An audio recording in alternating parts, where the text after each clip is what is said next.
Recording by Tom Weiss. Cat and Mouse by Ralph Williams. The warden needed to have a certain very obnoxious pest eliminated, and he knew just the pest eradicator he needed. The Harn first came to the warden's attention through its effect on the game population of an area in World 7 of the warden's sector. A natural ecology was being maintained on World 7 as a control for experimental seedlings of intelligent life forms in other similar worlds. How the Harn got there, the warden never knew. In its free-moving larval state, the Harn was a tick-like creature which might have sifted through a natural interdimensional rift, or it might have come through as a hitchhiker on some legitimate traveler, possibly even the warden himself. In any event, it was there now. Free of natural enemies and competition, it had expanded enormously. So far, the effect in the control world was localized, but this would not be the case when the Harn seeded. Prompt action was indicated. The warden's inclination and training was in the direction of avoiding direct intervention in the ecology of the worlds under his jurisdiction, even in the field of predator control. He considered introduction of natural enemies of the Harn from its own world, and decided against it. That cure was as bad, if not worse, than the disease itself. There was, however, in one adjacent world, a life form not normally associated with the Harn, but which analysis indicated would be inimical to it, and reasonably amenable to control. It was worth trying, anyway. October 3rd. Ed Brown got up to the base cabin of his trap line with his winter's outfit. He hung an N.C. Company calendar on the wall and started marking off the days. October 8th. The hole in the other world opened. In the meantime, of course, Ed had not been idle. All summer the cabin had stood empty. He got his bedding, stove, and other cabin gear down from the cache, and made the place livable. The mice were thick, a good fur sign, but a nuisance otherwise. Down in the cellar hole, when he went to clear it out for the new spud crop, he found burrowings everywhere. Well, old Tom would take care of that in short order. Tom was a big, black, bob-tailed cat, 11 years old, who had lived with Ed since he was a kitten. Not having any feline companionship to distract him, his only interest was hunting mice. Generally, he killed a lot more than he could eat, racking the surplus in neat piles beside the trail, on the doorstep, or on a slab in the cellar. He was the best mouser in interior Alaska. Ed propped the cellar latch with a stick so old Tom could come and go as he pleased, and went on about his chores, working with a methodical efficiency that matched Tom's, and went with his thinning gray hair and 40 years in the woods. He dug the spuds he had planted that spring. He made a swing around his beaver lakes, tallying the blankets in each house. He took the canoe and moved supplies to his upper cabin. He harvested some fat mallard that had moved down on the river with the coming of skim ice on the lakes. He bucked up firewood and stacked it to move into camp with the first snow. On the 5th morning, as he was going down to the boat landing with a pail for water, he found the hole in the other world. Ed had never seen a hole into another world, of course, nor even heard of such a thing. He was as surprised as anyone would naturally be to find one not 50 feet from their front door. Still, his experience had been all in the direction of believing what his eyes told him. He had seen a lot of strange things in his life, and one more didn't strain him too much.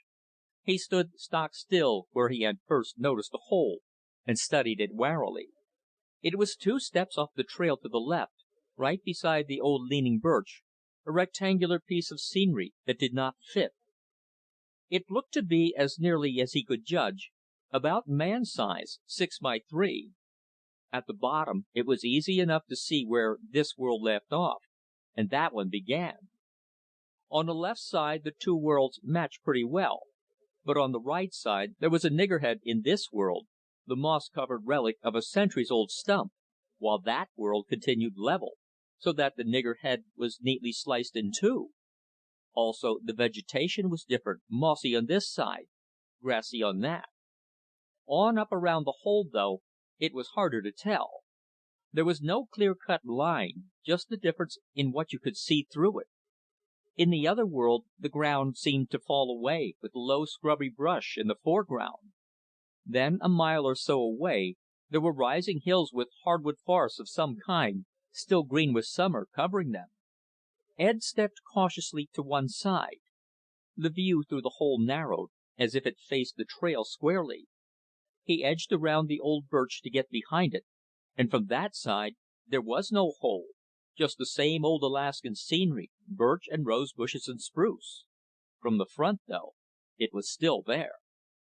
He cut an alder shoot about 8 feet long, trimmed it, and poked it through the hole. It went through easily enough. He prodded at the sod in the other world, digging up small tufts. When he pulled the stick back, some of the other world dirt was on the sharp end. It looked and smelled just about like any dirt. Old Tom came stretching out in the morning sun, and stalked over to investigate. After a careful inspection of the hole, he settled down with his paws tucked under him to watch. Ed took a flat round can from his pocket, lined his lip frugally with snuff, and sat down on the up-ended bucket to watch too. At that moment, that seemed like the likeliest thing to do. It was nearly swarming time. The Harn had many things to preoccupy it, but it spared one unit to watch the hole into the other world. So far, nothing much had happened. A large biped had found the opening from the other side. It had been joined by a smaller quadruped, but neither showed any indication of coming through. The sun was shining through the hole, a large yellow sun, and the air was crisp with sharp, interesting odors. The biped ejected a thin squirt of brown liquid through the hole, venom of some sort apparently. The Harn hastily drew back out of range. The hole into the other world stayed there, as unobtrusively fixed as if it had been there since the beginning of time. Nothing came through, and nothing moved in the other world but leaves stirring now and then with a breeze, clouds drifting across the sky. Ed began to realize it was getting late in the morning, and he had not yet had breakfast. He left old Tom to watch the hole, got stiffly to his feet, and went on down the trail to get the pail of water he had started for. From the cabin door, he could still see the hole into the other world. He kept one eye on it while he cooked breakfast. As he was finishing his second cup of coffee, he noticed the view into the other world becoming duller, dimming in a peculiar fashion. He left the dirty dishes and went over to look more closely. What was happening, he found, was just that it was getting dark in the other world. The effect was strange, much like looking out the door of a brightly lighted room at dusk. The edges of the hole cast a very clearly marked shadow now, and outside this shaft of sunlight the view faded, until a few yards away it was impossible to make out any detail. Presently the stars came out. Ed was not an astronomer, but he had a woodsman's knowledge of the sky. He could find nothing familiar in any of the stars he saw. In some way, that was more unsettling than the hole itself had been. After he had finished the dishes, he cut 2 gee-pole spruce, trimmed them, and stuck one on each side of the hole. He got some thin thread he used to tie beaver snares, and wove it back and forth between the poles, rigging a tin can alarm. It seemed likely some one or something had put the hole there. It had not just happened. If anything came through, Ed wanted to know about it. Just to make extra sure, he got some number 3 traps and made a few blind sets in front of the hole. Then he went back to his chores. Whatever was going to happen with the hole would happen when it happened, and winter was still coming. He set some babiche to soak for mending his snowshoes. He ran the net he had set at the edge of the eddy for late silvers and took out 2 fish. Old Tom had pretty well cleaned up the mice in the cellar hole, but they were still burrowing around the sills of the lean-to. Ed took a shovel and opened up a hole so Tom could get under the lean-to floor. He got out his needles, palm thread, and wax, and mended his winter moccasins. Off and on, he checked the hole into the other world. There was nothing but the slow progression of alien stars across the sky. Finally, old Tom got bored and left to investigate the hole under the lean-to. Shortly, there were scutterings and squeakings as evidence that he, too, had got back to business. Toward evening, Ed got to wondering how a living creature would take transition into the other world. He had no intention of trying it himself until he knew a lot more about it, but he thought he might be able to scare up a surrogate. Out by the woodpile, some live traps were piled under a spruce from the time when Ed had been catching marten for the Fish and Wildlife to transplant. One was still in pretty fair shape. He patched it up and set it among the cottonwoods at the head of the bar, where there were some rabbit trails. When he went to bed, it was still dark in the other world. He left the cabin door ajar so he could see it from his bed, and set his shotgun, loaded with 00 buck ammo. Nearing 60, Ed was not a sound sleeper, even when he had nothing on his mind. About 10, it started to get light in the other world, and that woke him up. He padded out to look, but there was no change. It looked about the same as yesterday. He went back to bed. The next morning, there was a rabbit in the live trap. With a pole, Ed pushed the trap with the rabbit in it through into the other world, and watched. Nothing happened. After a while, the rabbit began nibbling at some spears of grass that pushed through the wire of the cage. Ed pulled it back and examined the rabbit carefully. It seemed healthy and about as happy as a rabbit could expect to be in a cage.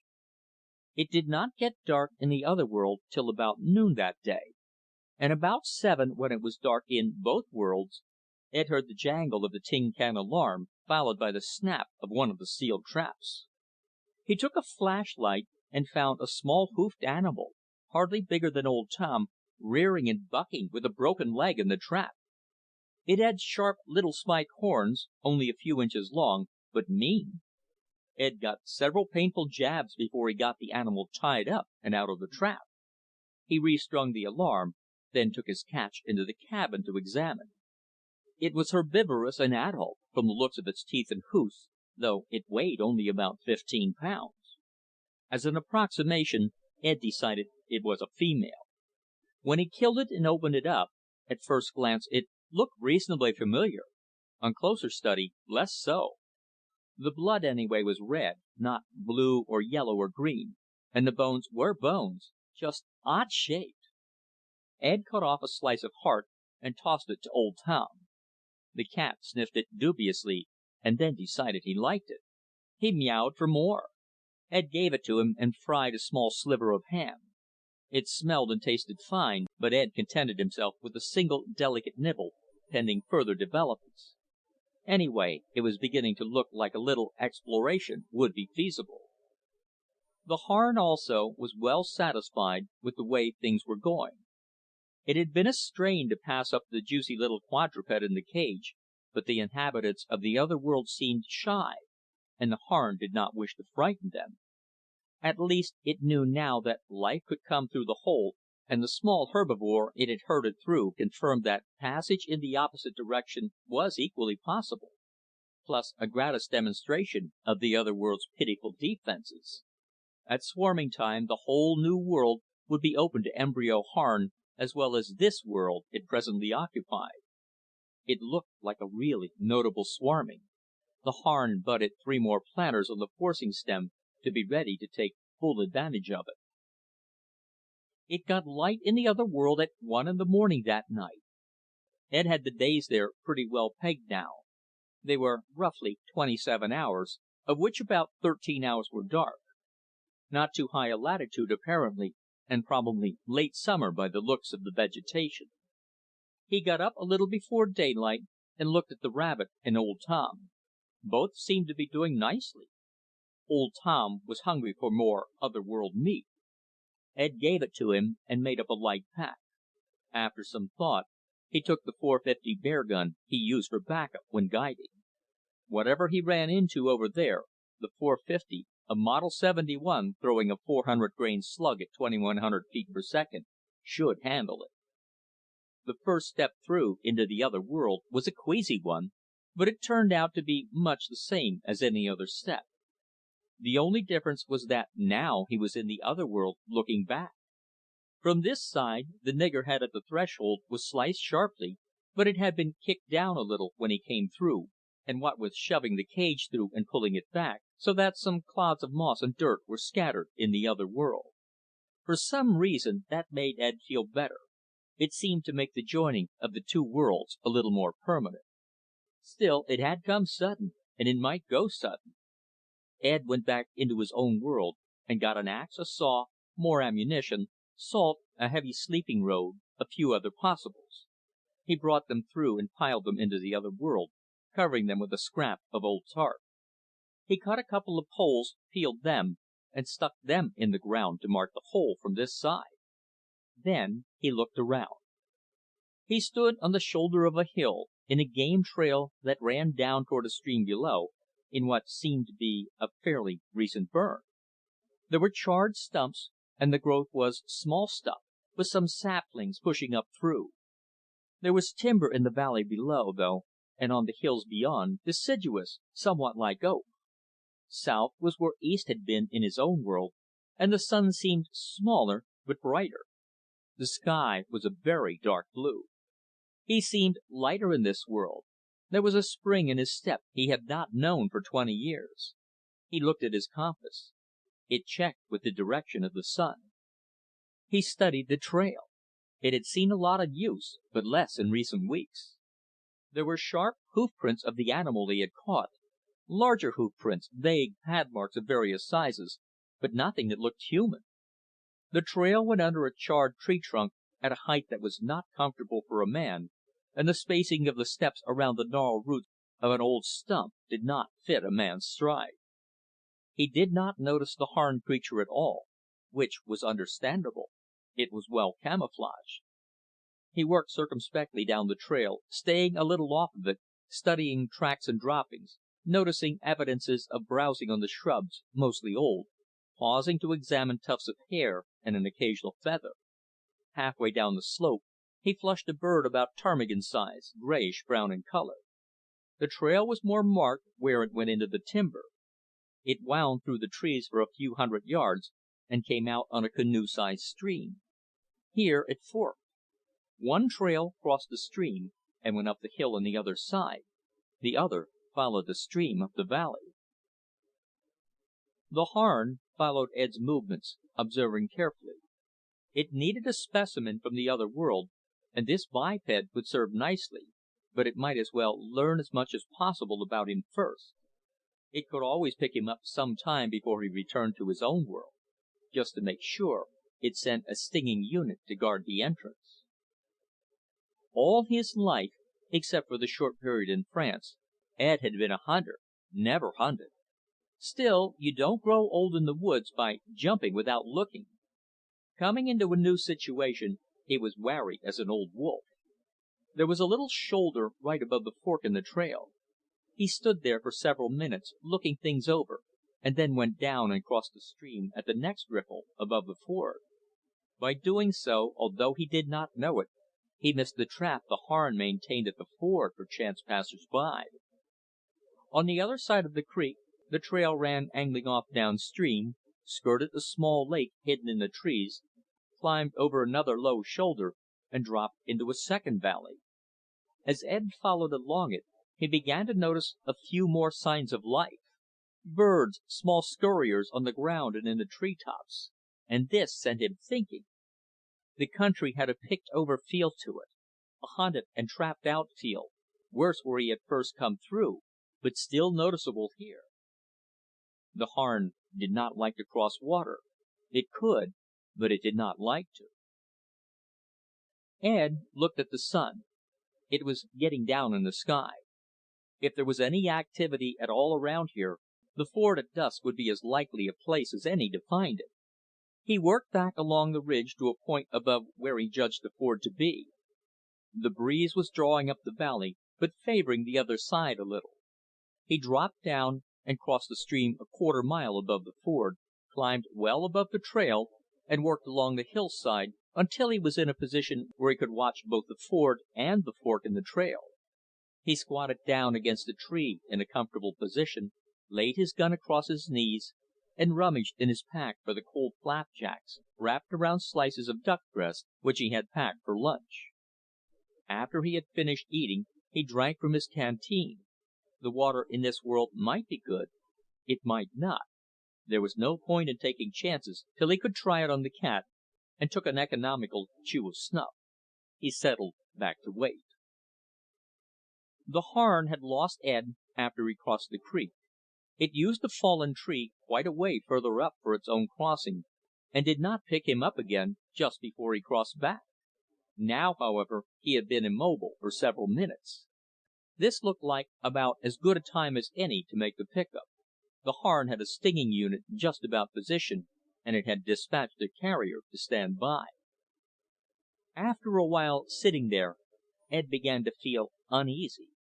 The timber was big here, and open underneath, almost park-like. The nearest cover was 50 or 60 yards off to his left, a little tangle of brush where a tree had fallen and left a shaft of sunlight through. It looked possible, but it didn't feel quite right. Still, it was about the only place anything big enough to bother him could hide. The feeling was getting stronger. The back hairs on Ed's neck were starting to stand up now. Without visible movement, or even noticing himself that he was doing it, he let awareness run over his body, checking the position and stiffness of his legs. He had been sitting there quite a while, the balance of the gun across his knees, the nearness of his thumb to the hammer. Thoughtfully, still studying the patch of brush, he spat a thin stream over his left shoulder at a pile of leaves a few feet away. Thinking about it later, Ed could almost have sworn the tobacco juice sizzled as it hit. Actually, this was probably imaginary. The stinging unit was not that sensitive to tobacco, though it was sensitive enough. As the drops splattered it, the pile of leaves erupted with a snuffling hiss like an overloaded tea kettle into a tornado of bucking, twisting activity. Ed's reflexes were not quite as fast as they had been when he was young, but they were better educated. Also, he was already keyed up. Almost as it started, the flurry in the leaves stopped with the roar of his rifle. Fired like that, the heavy gun just about took his hand off, but he did not notice it at the moment. He came erect in a quick scramble, jacking in a fresh round as he did so. The scene took on that strange, timeless aspect it often does in moments of emergency, with a man's whole being focused on the fleeting now.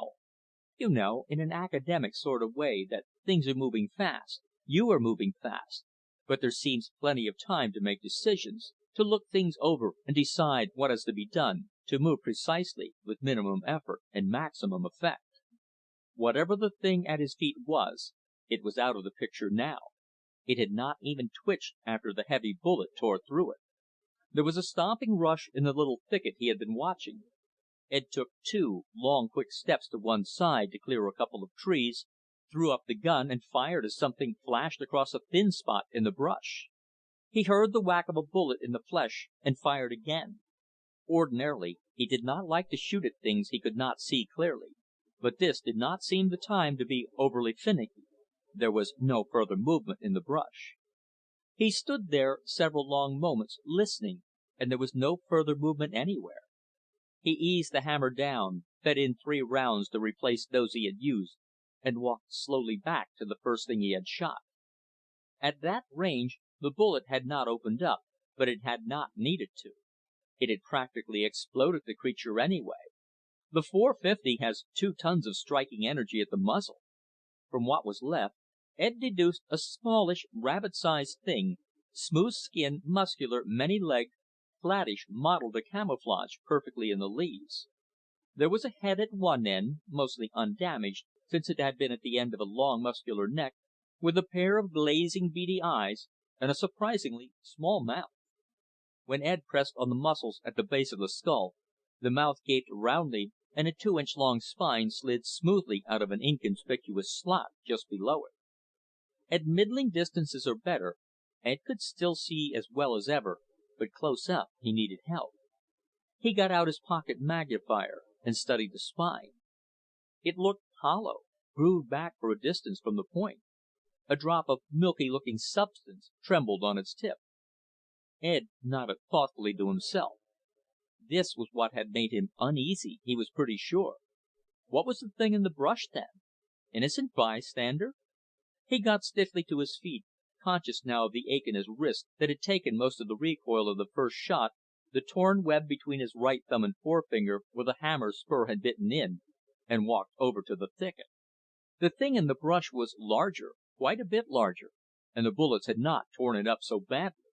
It lay sprawled with 3 of its 8 legs doubled under it, a bear-sized animal with a gaping, cavernous, toothless mouth out of all proportion to the slender body which seemed designed mainly as a frame for its muscular legs. It was not quite dead. As Ed came up, it struggled feebly to get up, but one of the heavy slugs had evidently hit the spine, or whatever carried communications to the hindquarters. It fell back, shuddering convulsively, and suddenly regurgitated a small furry animal. Ed stepped back quickly to bring his rifle to bear, but the newest arrival was obviously already dead. He turned his attention back to the larger animal. It, too, was dead now. There was an obvious family resemblance to the smaller one he had shot in the leaves. Both were smooth-skinned, many-legged, and now that he looked closely, he could see this one had 2 mouths, a small one just under the nostrils, pursed-lipped and tiny in its huge face, but quite like that of the other creature. Neither looked even remotely like anything he had ever seen before. He laid down his rifle and took out his knife. 10 minutes later, he knew quite a bit about the thing, but what he knew did not make much sense. In the first place, its blood was green, a yellowish pussy green. In the second place, the larger mouth, complete with jaws and impressive musculature, opened not into a digestive system, but into a large closed pouch which comprised most of the animal's torso. There was no proper digestive system at all, only a rudimentary gut heavily laced with blood vessels, terminating at one end in the small second mouth, at the other in an even smaller anus. Otherwise, the thing had no insides except a good pair of lungs and a stout heart. None at all. Bone, muscle, lung, heart, plus the ridiculously inadequate gut. That was it. What about the small furry animal, then? The one the other had been carrying in its pouch. There was nothing much out of the way about it. A feline sort of carnivore, something like a marten. The fur looked interesting, and he skinned it out, casing the hide. On the left hand, the skin was punctured, and there was a swollen, bluish area, about the sort of wound that would be made by the fang of the first thing he had shot. Ed squatted back on his heels, studying it, and putting 2 and 2 together. What 2 and 2 made was pretty hard to believe, but it fitted the evidence. He wiped his knife carefully on the grass, put it back in its sheath, and got to his feet. Suddenly, the feeling that he was not alone recurred. He looked quickly around. Back where he had shot the first thing, a man in forest green whipcord trousers and jacket was leaning over, hands on knees, looking at the remains. The man looked up and met Ed's eyes. He nodded casually and walked over to the second thing, prodded it with his hoe. After a long moment, he nodded again to Ed, smiled briefly, and winked out.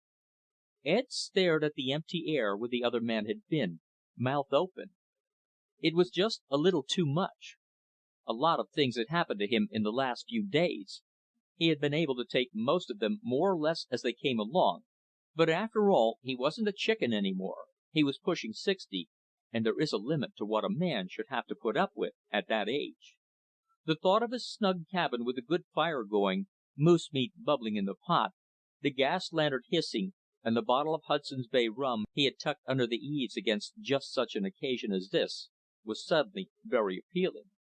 Besides that, it was getting late, and he didn't think he dared to be stumbling around this world in the dark. He elbowed his pack up, hooked the left shoulder strap, and headed for home, staying off the trail in ordinary caution and watching his footing, but moving pretty fast just the same. Actually, he need not have been so careful. The Harn had been surprised and shocked by the explosive violence of the man's reaction to a routine harvesting maneuver.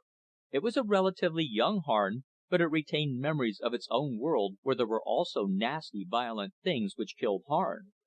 It was not pleasant to think that it might have evoked some such monster in this hitherto peaceful place. Then, to top that, there had been the sudden appearance of the Warden. The Harn, of course, saw the Warden not as a man, but in its true aspect, which was not at all friendly. All in all, this did not seem the moment to start any new adventures. The Harn pulled in all its mobile units, including the stinger it had left at the hole into the other world. It huddled protectively together in its nest, considering new developments.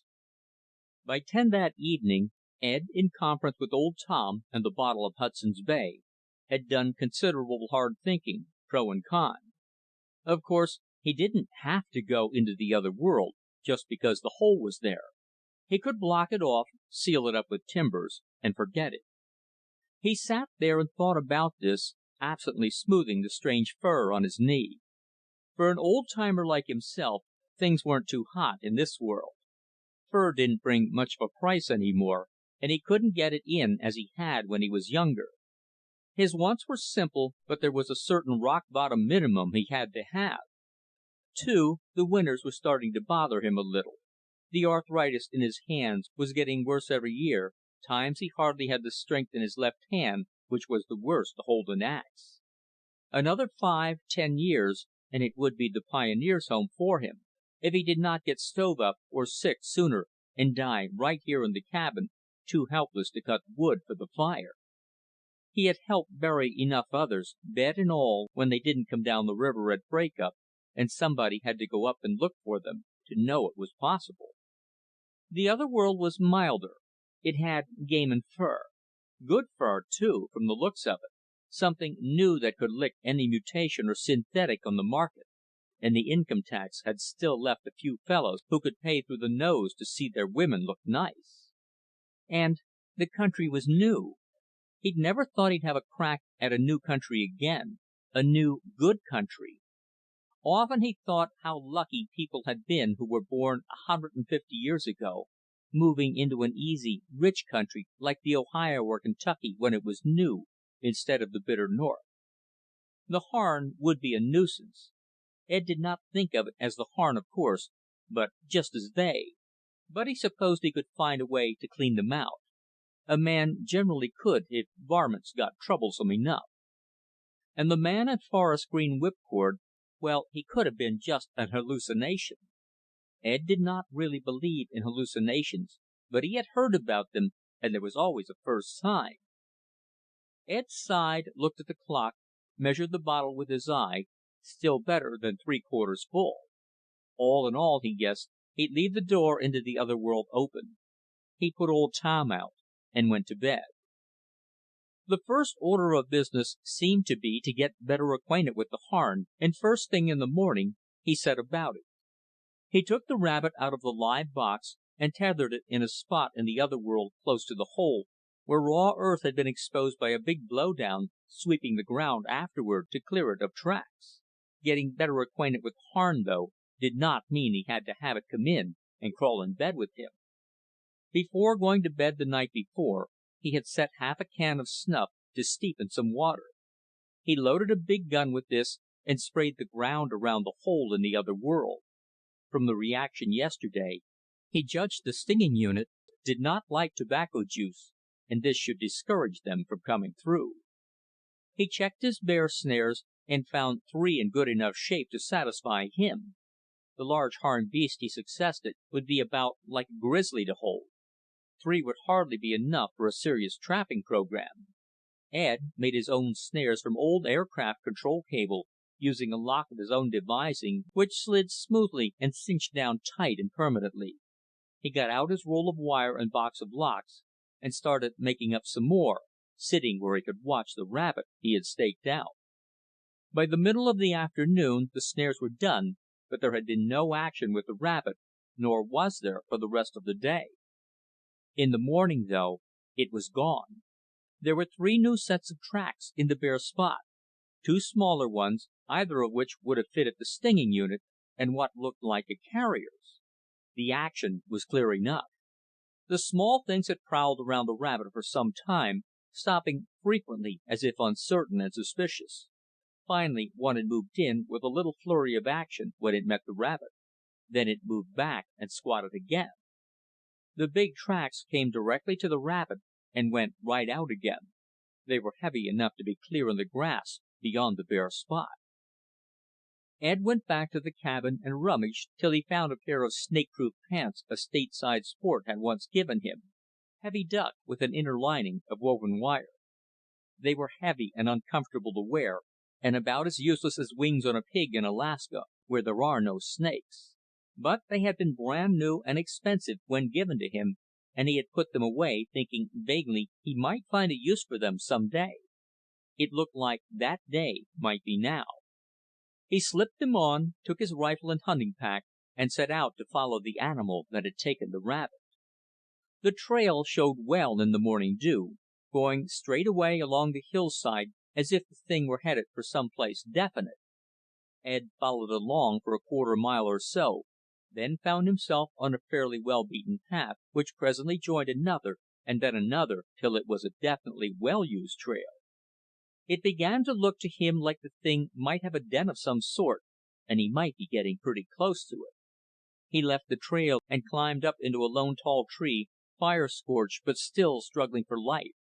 From there he could follow the trail pretty well with his glasses for a couple of 100 yards before he lost it. Finally he settled on a spot under an old burnt stump as a likely spot for the den. He focused the glasses carefully, and after a few minutes saw a flash of movement there, as if something had slipped in or out. Nothing else happened for about an hour.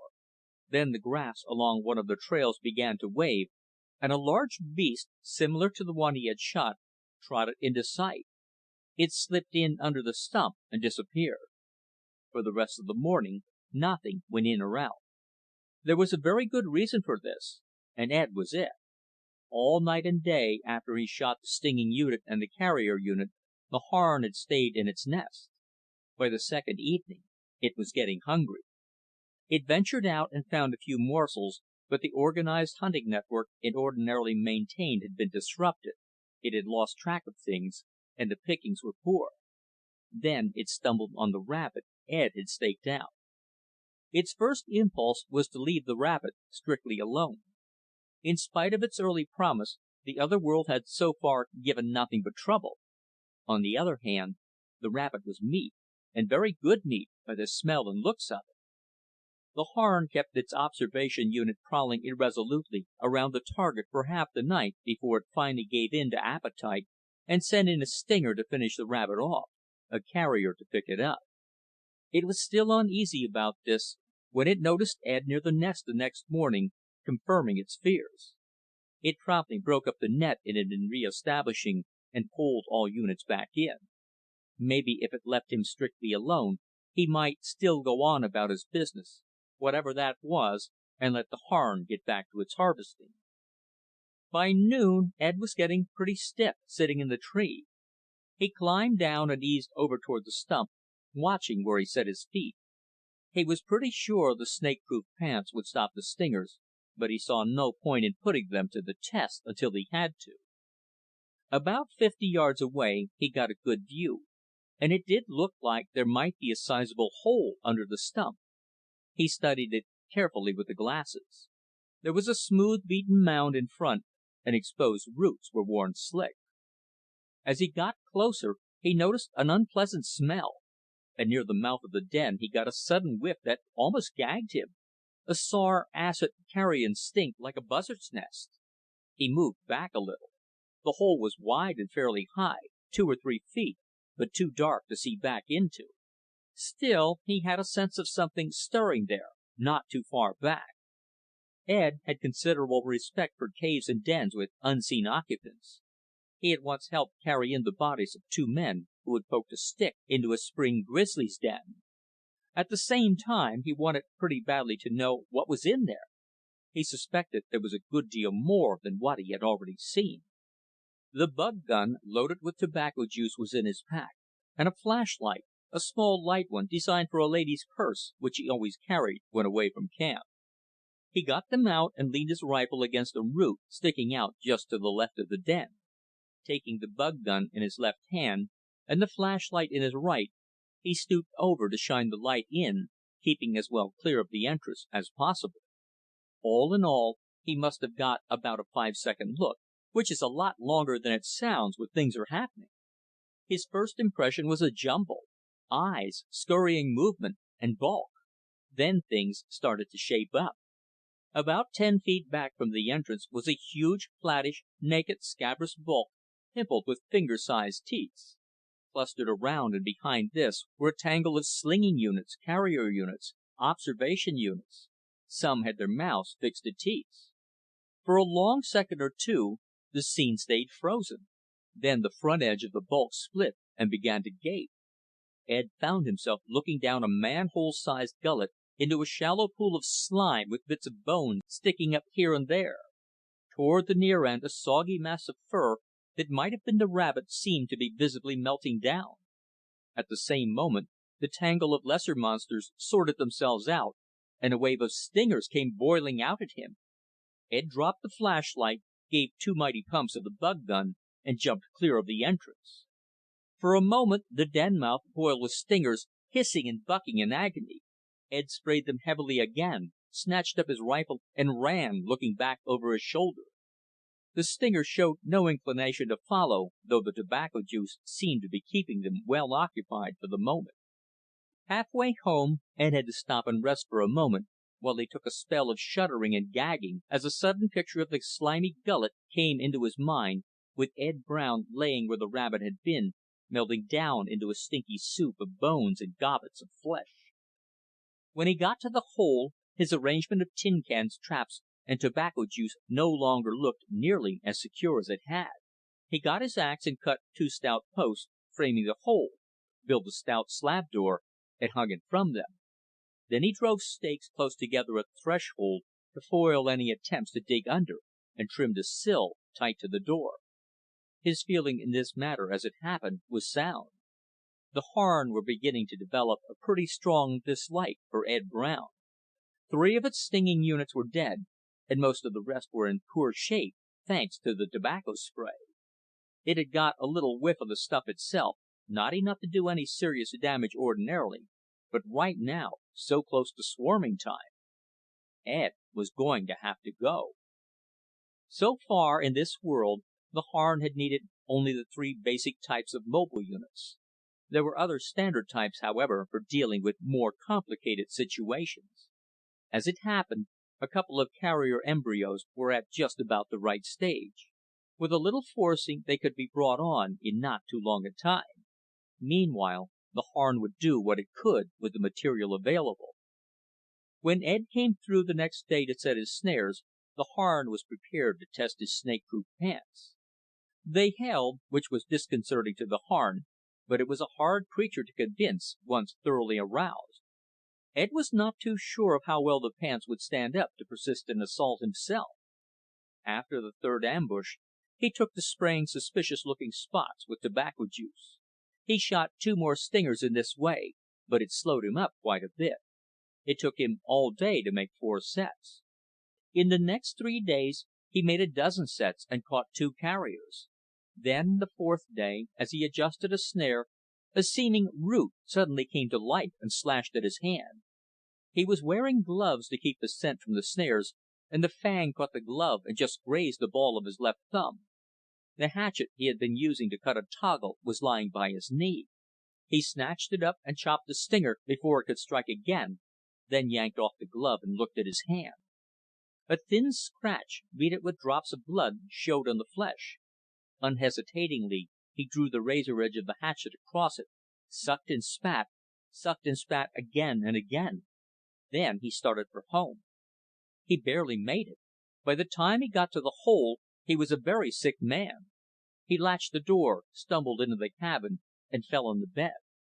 It was several days before he was able to be about again, his hands still partly paralyzed. During that time, the situation changed. The Harn took the offensive. Ed's first notice of this was a rhythmic crashing outside the cabin. He managed to crawl to where he could see the gate he had built to block a hole into the other world. It was shaking from repeated batterings from the other side. Dragging his rifle with his good hand, he scrabbled down to where he could see through the chinks in the slab door.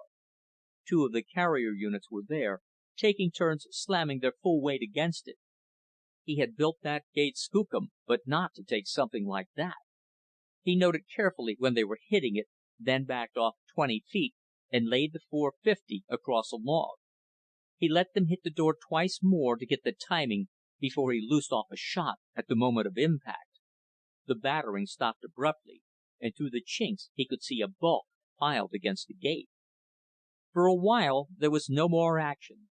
Then, after a few tentative butts at the door, the battering started again. This time, Ed wasn't so lucky. The battering stopped when he fired, but he got an impression that the carrier ran off. He thought he might have hit it, but not mortally. In an hour or so, the Harn was back, and it kept coming back. Ed began to worry about his ammunition, which was not unlimited. Ordinarily, 2 or 3 boxes lasted him through the winter. He got his .30-06, for which he had a sugar sack full of military ammunition. The light, full-patch stuff did not have the discouraging effect of the .450, though, and he had to shoot a lot oftener. Another thing, he wasn't getting any rest, which was bad in his already weakened condition.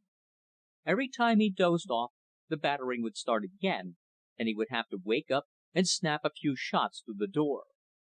He held pretty much on one spot, not wanting to shoot the door to pieces, but the Harn noticed this and started hitting the door in other places.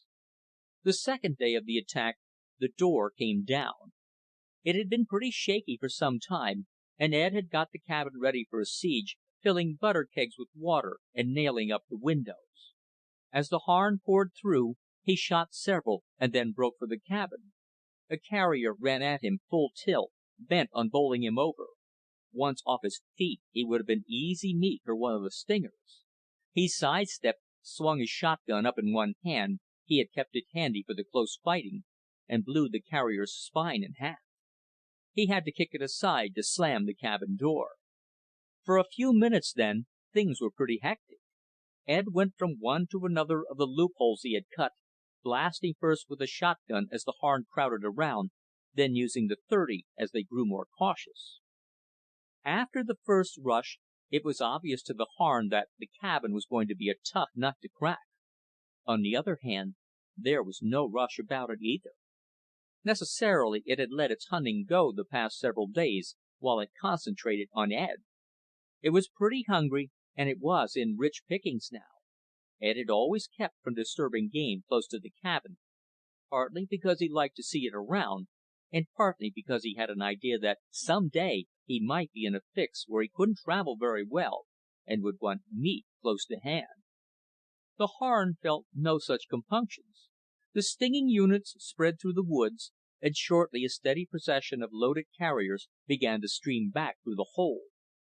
Ed picked off the first few, but then the Harn found it could route them up the river trail in such a way that he got only a glimpse as they flashed through the hole.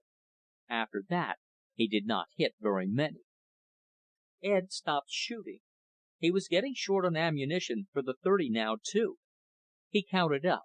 There were 18 rounds for the .450, half a box of .220 grain soft point for the .30, plus about the same amount of military stuff, and a handful of shotgun shells. Of course, there was still the .30 Luger with a couple of boxes, and the .22, but they were not much account for this kind of work. He looked at the cabin door. It was stout, billet-hewed 3-inch slabs, but it would last forever against the kind of beating the gate had got. Even if it did, he was going to run out of water eventually. Ed thought about that for a while, sitting at the table staring at the little pile of cartridges. He was going to be run out of here sooner or later. He might as well pick his own time, and now seemed about as good as any, while the Harn was busy exploring and hunting. He sighed and got up to rummage around the cabin. The snake-proof pants had done real good, but he did not trust them entirely. There was some sheet iron laid over the ceiling joist, which he had brought up to make new stoves for his lion camps.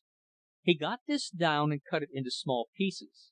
Around the edges he drilled a number of small holes. Then he got out his mending gear and began sewing the plates in an overlapping pattern to the legs of the snake-proof pants and to an old pair of moccasins. When he finished, he was pretty well armored as far as his crotch.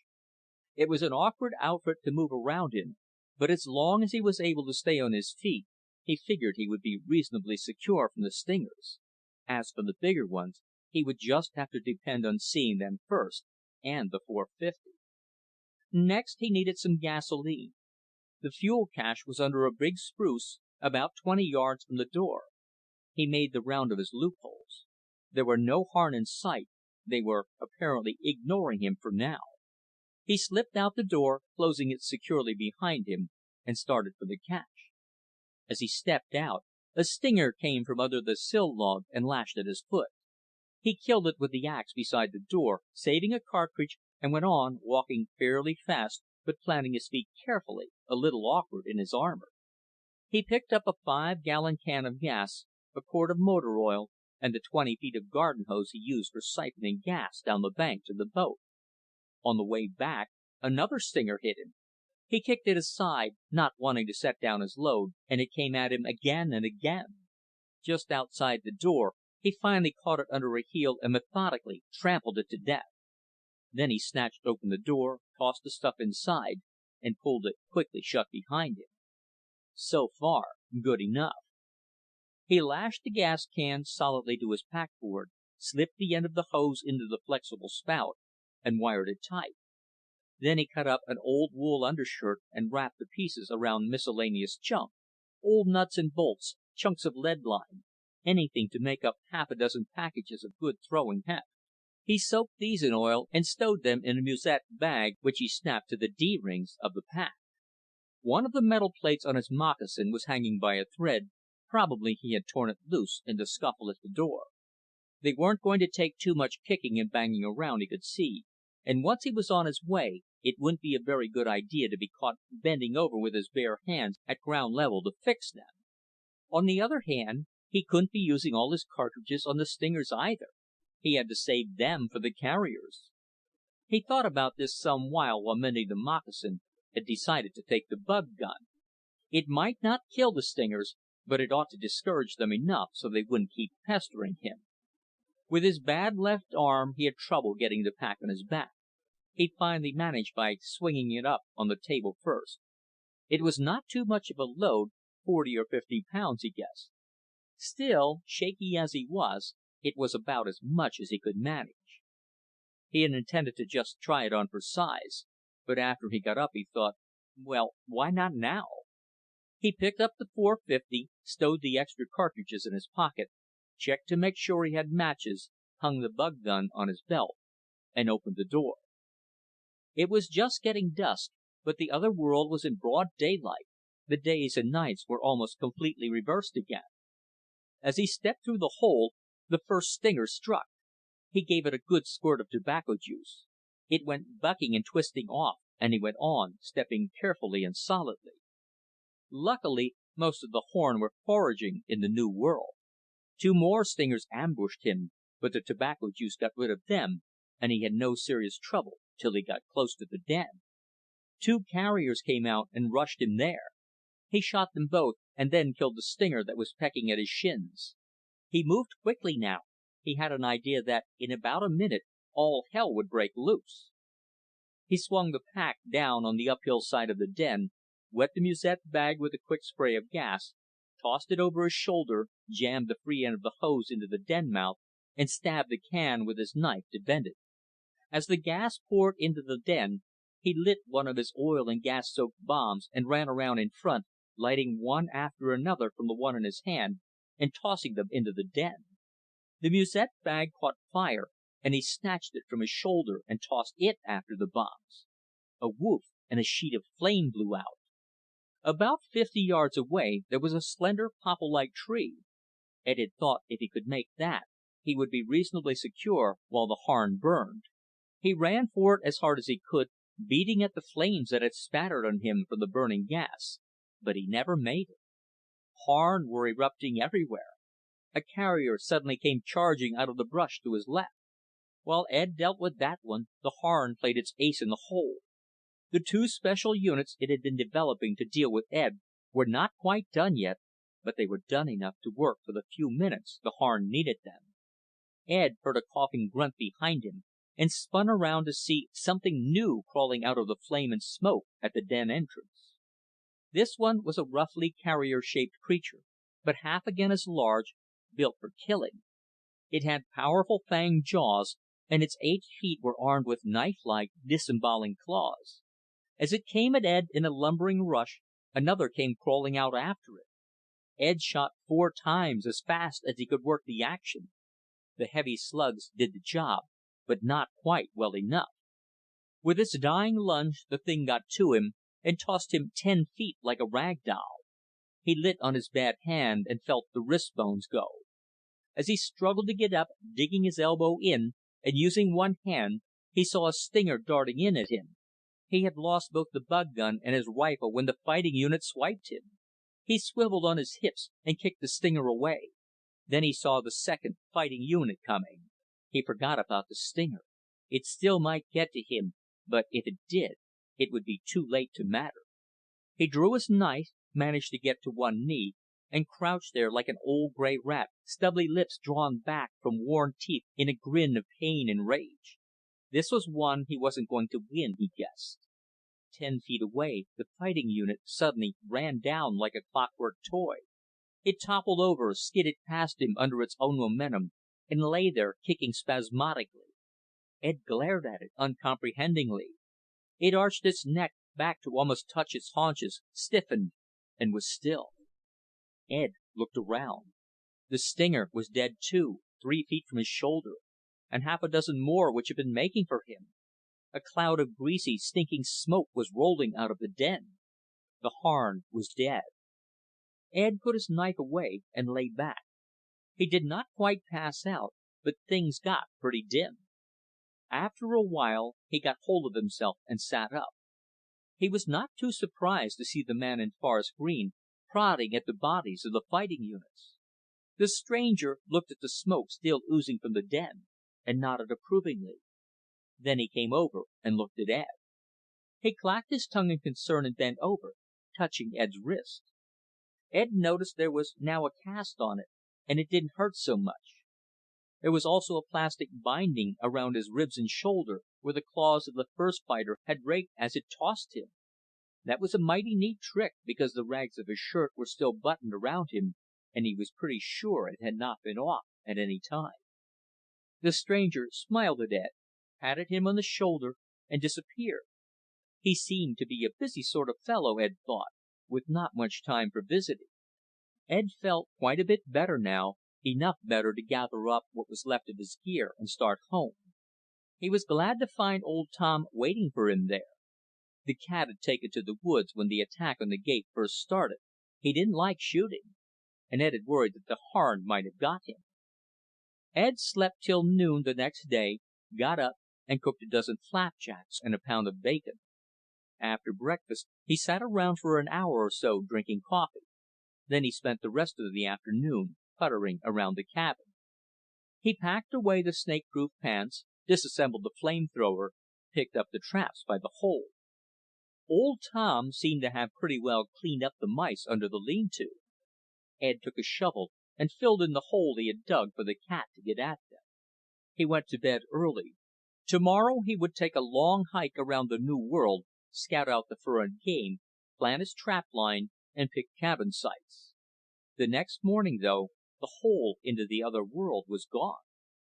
The posts which had marked it were sheared neatly in half.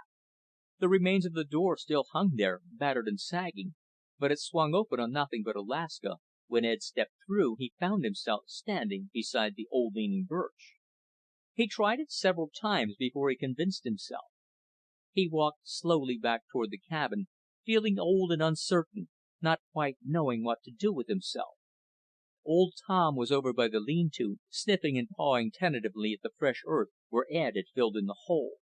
As Ed came up, he came over to rub against Ed's leg. They went into the cabin, and Ed started fixing breakfast. This is the end of Cat and Mouse by Ralph Williams. Recording by Tom Weiss, Tom'sAudiobooks.com.